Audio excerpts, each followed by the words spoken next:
اس مہینے کے حوالے سے حضرت شیخ عبد القادر جیلانی رحمۃ اللہ علیہ آپ نے فرمایا کہ شعبان کے جو 5 حروف ہیں،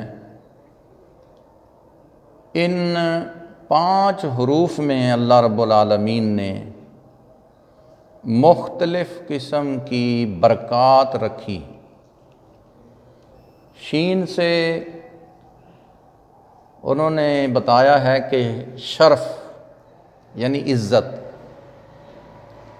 عین سے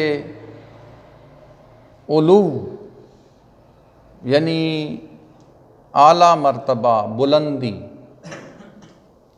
با سے بر کا معنی ہوتا ہے نیکی،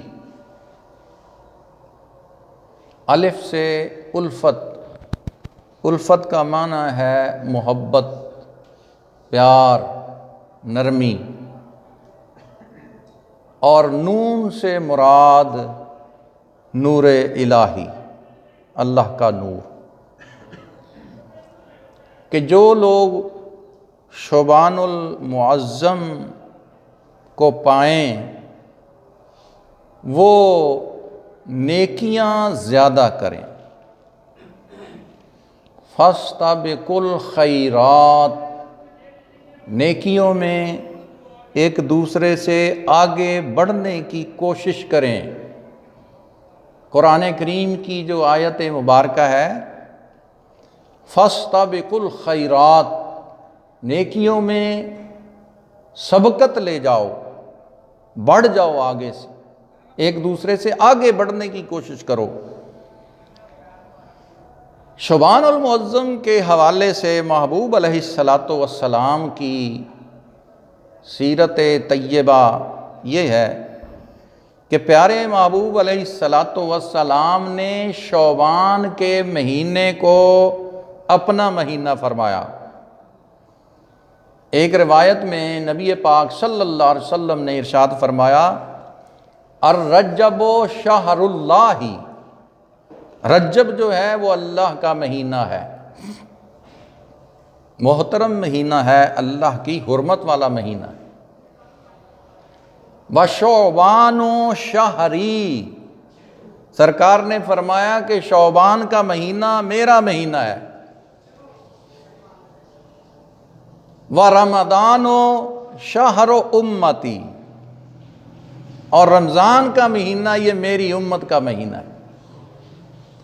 پھر محبوب علیہ السلام نے ایک دعا کے اندر اللہ رب العالمین کی بارگاہ میں کہ جب رجب کا چاند سرکار دو عالم صلی اللہ علیہ وسلم دیکھتے تو اللہ سے یہ دعا کرتے کہ یا اللہ تو ہمیں شعبان بھی عطا فرما اور رمضان المبارک تک پہنچا۔ یعنی دعا یہ ہے کہ یا اللہ ہمیں شعبان کی برکتیں بھی زندگی میں دیکھنی نصیب ہوں اور رمضان المبارک کی برکات بھی زندگی میں حاصل کرنی ہمارے نصیب میں ہو جائیں۔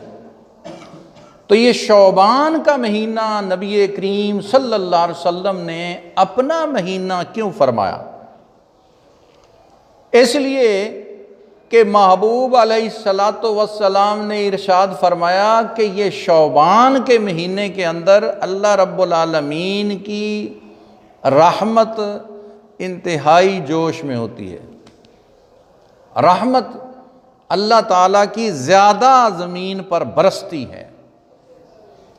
اور پھر محبوب علیہ السلام نے فرمایا کہ میں اپنی امت کے لیے یہ تعلیم کرتا ہوں، یعنی حکم دیتا ہوں کہ یہ لوگ اس مہینے میں روزے، نوافل، قرآن پاک کی تلاوت، درود پاک کی کثرت کر کے رمضان المبارک کا استقبال کریں اور روزے رکھ کر یہ تربیت کریں اپنے جسم کی، تاکہ رمضان المبارک میں روزے رکھنے آسان ہو جائیں۔ پیارے محبوب علیہ الصلوۃ والسلام کا یہ طریقہ رہا پوری زندگی کہ شعبان کے مہینے میں محبوب علیہ الصلوۃ والسلام روزے کثرت سے رکھتے. سرکار اس مہینے میں روزے کثرت سے آپ روزے رکھتے تھے. بعض روایتوں میں ہے کہ نبی پاک صلی اللہ علیہ وسلم دوسرے مہینوں میں بھی روزے رکھتے، دوسرے مہینوں میں روزے کم رکھتے حضور نبی پاک صلی اللہ علیہ وسلم، لیکن شعبان کے مہینے میں اتنے روزے رکھتے، بعض اوقات پورا مہینہ ہی روزے رکھتے اور رمضان بھی شروع ہو جاتا. سرکار دو عالم صلی اللہ علیہ وسلم شعبان کے اتنے کثرت سے آپ روزے رکھا کرتے. تو اس حدیث میں سرکار کے عمل کے اندر امتیوں کے لیے سبق ہے. بے شک یہ شعبان کے روزے نفلی روزے ہیں، فرض نہیں ہیں. اگر کوئی بندہ صحت مند ہے، طاقتور ہے، تو اگر وہ روزے اس مہینے میں رکھتا ہے، چند روزے بھی رکھ لے نفلی روزے، تو اس کو اللہ رب العالمین پیارے محبوب علیہ الصلوۃ والسلام کی اس حدیث پر عمل کا بھی ثواب عطا فرمائے گا، اور جو روزوں کا ثواب ہے وہ تو اللہ نے عطا کرنا ہے. تو محبوب علیہ الصلوۃ والسلام نے اس مہینے میں کثرت سے روزے رکھے. اور محبوب علیہ الصلوۃ والسلام سے صحابہ نے عرض کیا کہ یا رسول اللہ، آپ اس مہینے میں کثرت سے روزے کیوں رکھتے ہیں؟ تو محبوب علیہ الصلوۃ والسلام نے ارشاد فرمایا کہ اس مہینے میں اللہ کی رحمتوں کا نور برستا ہے. کیا ہوتا ہے؟ اللہ کی رحمتوں کا نور برستا ہے، نور نازل ہوتا ہے. اللہ پاک جو اس مہینے کے اندر روزے رکھتا ہے یا عبادت کرتا ہے، نفل پڑھتا ہے، درود پاک کی کثرت کرتا ہے، اللہ رب العالمین اس کے دل کے اندر نور ایمان کا اضافہ فرماتا ہے. نور ایمان جو دل میں ہوتا ہے، اللہ تعالیٰ اس میں اضافہ فرما دیتا ہے. اس لیے یہ بہت بابرکت مہینہ ہے. اس مہینے میں جتنی بھی ہو سکے کوشش کریں، جن لوگوں کے پاس وقت ہے اور جو لوگ صحت مند ہیں. اور بعض اوقات یہ مسئلہ بھی پیش ہوتا ہے کہ سب کے لیے یہ فرض نہیں ہے، شعبان کے روزے فرض نہیں ہیں، یہ سنت ہیں اور نفلی روزے ہیں یہ. ہاں، اس مہینے میں جن لوگوں کے رمضان المبارک کے روزے قضا ہو چکے ہیں، اگر دوسرے مہینوں میں ان کو یہ توفیق حاصل نہیں ہوئی تو اس مہینے میں یعنی رمضان شروع ہونے سے پہلے پچھلا حساب جو ہے وہ پورا کر لیں، کہ اپنے قضا روزے جو ہیں وہ ادا کر لیں اس مہینے میں، تاکہ اللہ رب العالمین کی بارگاہ میں جب ہمارا نامہ اعمال پیش ہو 15ویں شعبان کو. یہ حدیث پاک بھی ہے. سرکار دو عالم صلی اللہ علیہ وسلم نے فرمایا کہ میں اس لیے اس مہینے میں کثرت سے روزے رکھتا ہوں کہ جب میرا نامہ اعمال اللہ کی بارگاہ میں پیش ہو تو میں روزہ دار ہوں، یعنی روزہ رکھنے والوں میں میرا شمار ہو. تو یہ نبی کریم صلی اللہ علیہ وسلم نے ہمیں ترغیب دلانے کے لیے یہ ارشاد فرمایا تاکہ ہم بھی اپنے نامہ اعمال کا فکر کریں. آپ اندازہ کریں کہ پیارے محبوب علیہ الصلوۃ والسلام اللہ کے نبی ہیں، اللہ کے آخری رسول ہیں اور اللہ کے محبوب ہیں. اور محبوب علیہ الصلوۃ والسلام آپ کے ساتھ جو اللہ کا رحمت کا معاملہ ہے، اللہ نے آپ کو رحمت للعالمین بنایا ہے۔ یہ جو سرکار نے فرمایا کہ میرا نامہ اعمال جو ہے اللہ کی بارگاہ میں پیش ہو تو میں روزے دار ہوں، یہ ہماری تعلیم کے لیے ہے۔ معاذ اللہ اس کا کوئی بندہ یہ معنی یا مطلب نہ لے کہ شاید محبوب علیہ السلام آپ کے ساتھ تو گناہ کا شک کرنے والا بھی منکر ہو جائے گا، کافر ہو جائے گا۔ یعنی یہ سرکار کی عاجزی ہے کہ آپ کا بھی نامہ اعمال جب پیش ہوتا ہے تو آپ چاہتے ہیں کہ میں روزہ دار لکھا ہوا ہوں۔ یہ ہمارے لیے تعلیم ہے۔ اس حدیث کے اندر محبوب علیہ السلام کی شان اور عظمت ہے، اور وہ شان اور عظمت کون سی ہے کہ اللہ کی بارگاہ کے اندر سرکار دو عالم صلی اللہ علیہ وسلم کتنی عاجزی کا اظہار فرماتے ہیں، اللہ کی بارگاہ میں کتنی عاجزی پسند فرماتے ہیں کہ اللہ کی بارگاہ میں اگر نامہ اعمال جاتا ہے تو روزہ دار لکھا ہوا ہوں۔ تو یہ امت کے لیے تعلیم ہے۔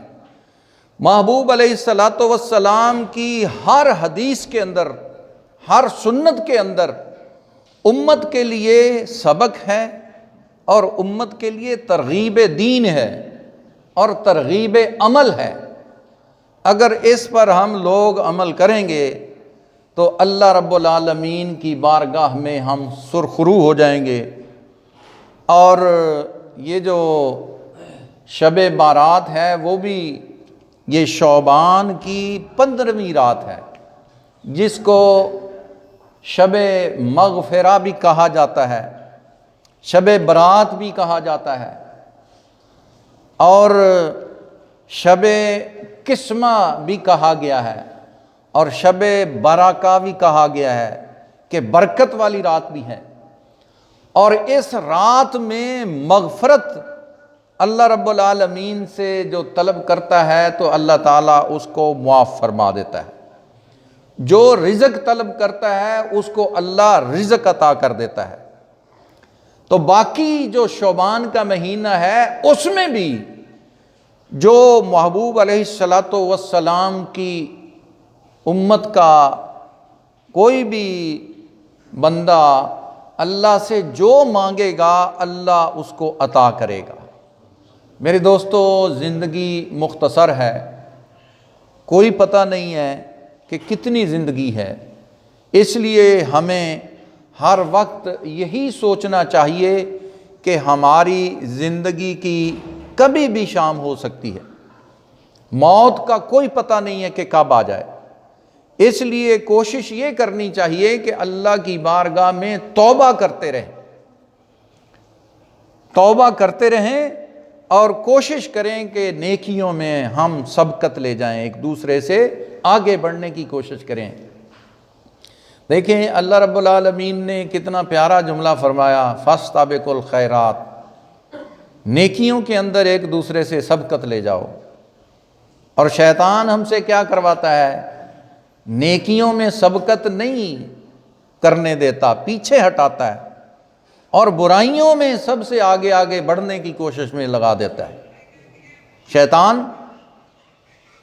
برائیوں میں سب سے آگے بڑھنے کی کوشش میں لگا دیتا ہے انسان کو، اور انسان کہتا ہے کہ میں برائیوں میں آگے آگے آگے نکل جاؤں، دنیا کے دولت میں، مال میں، شہرت میں، دنیا کی عزت میں، ناموس جو دنیا کی عزت ہے، دنیا کا نام ہے، دنیا کا مال ہے، اس میں سب سے آگے نکل جاؤں، سب سے اول نمبر میرا ہے نا ایسا بندہ۔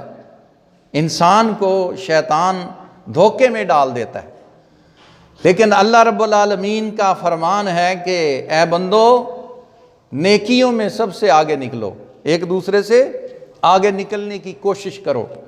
تو محبوب علیہ السلام کی جو سیرت مبارکہ ہے شعبان کے مہینے کے حوالے سے، اس میں ہمیں یہی سبق ملتا ہے کہ ہم اس مہینے میں اللہ سے توبہ کریں، مغفرت طلب کریں، اور جن لوگوں کو اللہ نے طاقت دی ہے وہ روزے رکھیں، اور راتوں کو ہر رات ہی عبادت کی رات ہے۔ یہ بعض لوگ کہتے ہیں نا جی یہ آج جاگنے کی رات ہے یا عبادت کی رات ہے۔ بندہ مومن کے لیے تو ہر رات ہی عبادت کی رات ہے۔ یہ بھی ایک شیطانی وسوسہ ہے۔ اور باقی راتیں جو ہیں کیا ہیں؟ وہ عبادت کی راتیں نہیں ہیں۔ باقی راتیں بھی سب راتیں عبادت کی ہیں۔ اللہ کے لیے جو بندہ رات کو نماز عشاء پڑھتا ہے اور فجر کی نماز پڑھتا ہے، رات کو عشاء کی باجماعت نماز پڑھ کے صبح جماعت کے ساتھ نماز پڑھتا ہے، اللہ رب العالمین اسے ساری رات نفل پڑھنے کا ثواب عطا کرتا ہے۔ تو آپ لوگوں میں سے بہت سارے ایسے لوگ بھی ہوں گے ماشاءاللہ، الحمدللہ میں حسن ظن رکھتا ہوں، شاید سارے ہی ہوں کہ رات کو عشاء کی نماز جماعت کے ساتھ پڑھتے ہیں اور فجر کی بھی جماعت کے ساتھ پڑھتے ہیں، تو ان کو کتنا ثواب ملے گا؟ ساری رات عبادت کا ثواب ملتا ہے۔ تو اس میں تو نبی پاک صلی اللہ علیہ وسلم نے فرمایا کہ ہر رات جو بندہ یہ عمل کرتا ہے، چاہے رات کو وہ سویا رہا، آرام کرتا رہا، اور محبوب علیہ السلام نے یہ کیسا اللہ کی بارگاہ سے انعام پایا اپنی امت کے لیے کہ ساری رات عبادت میں لکھا جائے گا۔ کتنی آسان عبادت ہے اللہ کی بارگاہ میں۔ اللہ تعالیٰ آسانی چاہتا ہے بندے کے لیے، اور اللہ تعالیٰ بندے کو کسی نہ کسی بہانے سے مغفرت کی طرف لانا چاہتا ہے، لیکن شیطان ہے کہ وہ ادھر آنے نہیں دیتا۔